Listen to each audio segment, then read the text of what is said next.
আমার বান্ধবী আমাকে বলে আমার জন্য একটা ভালো দেখে বিবাহিতা পুরুষ খুঁজে বের করবি। কিন্তু এটা আবার কী ধরনের কথা? অবিবাহিত মেয়ে বিয়ে করবি তুই? অবিবাহিত ছেলে তুই বিবাহিত পুরুষের সাথে প্রেম করবি কেন? সে আমাকে কি বলছে জানেন?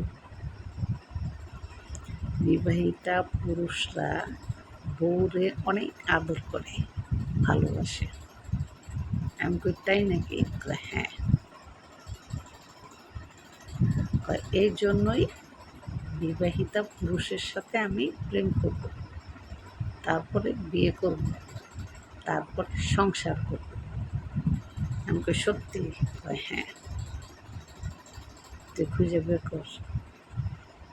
তুই না ইউটিউব চালাস, ইউটিউবে নাম্বার দিয়ে দে যেন বিবাহিত পুরুষ আমার সাথে প্রেম করে। আমার বান্ধবী বলে।